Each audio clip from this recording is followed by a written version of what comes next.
how do I know what are the most common trigger foods for hidradenitis suppurativa? That's a really good question. So I will say that every body is different, and I really value bio-individuality, which means that people are going to react differently to different foods, and not everybody with hidradenitis suppurativa has foods that specifically trigger their HS. Although, as I always say, diet will always impact inflammation. So from working in the autoimmune and autoinflammatory and HS community for almost 10 years, and I've worked with a lot of different people, and I've talked to a lot of different people, and I've worked with functional medicine doctors and other nutritionists and registered dietitians, and we all talk. So what we've seen in our practices and what we see is these patterns, right, where certain groups affect this community more than others. I'm going to list those in a second.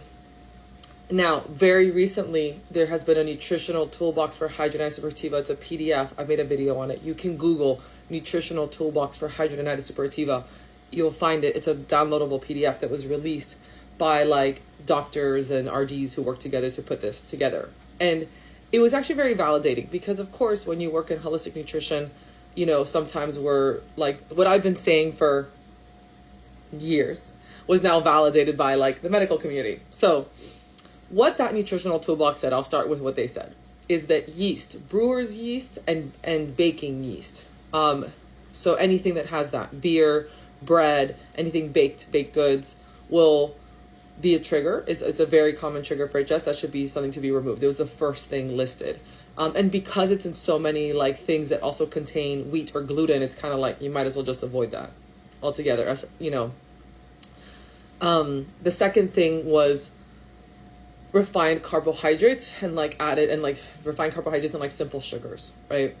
And of course, this is because we know that blood sugar dysregulation and ultimately insulin resistance is a big factor for people with hidradenitis suppurativa. Not everybody, but a lot of people. And also just eating these foods and spiking your blood sugar and all that will drive inflammation, and consuming too much sugar is never good for like wound healing or inflammation in general. And then lastly, they also listed dairy as something to omit, that consuming dairy is seen, and again, these doctors are seeing it in their practice, as something that exacerbates HS symptoms.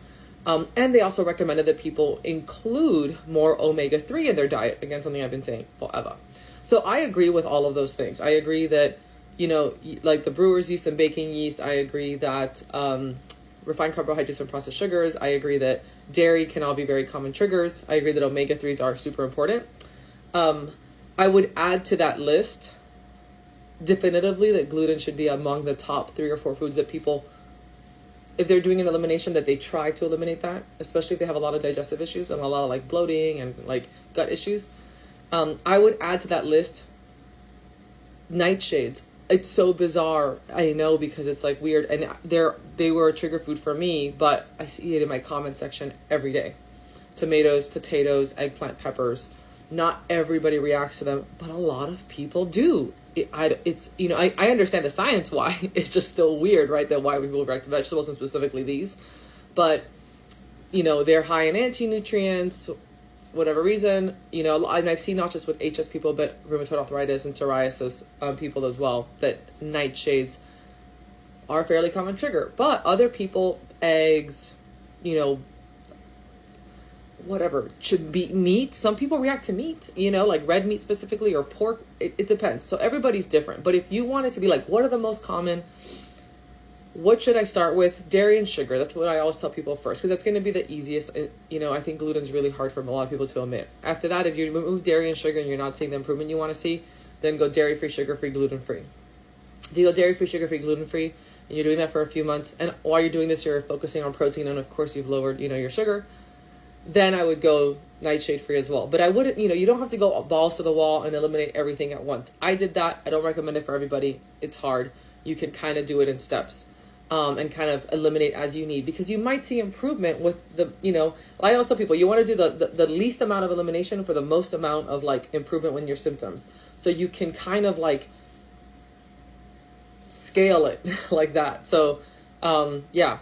And again, how I know is data, like, you know, you just like, over years of working this data. And again, there was this nutrition toolbox that was released by the medical community, which again is always validating.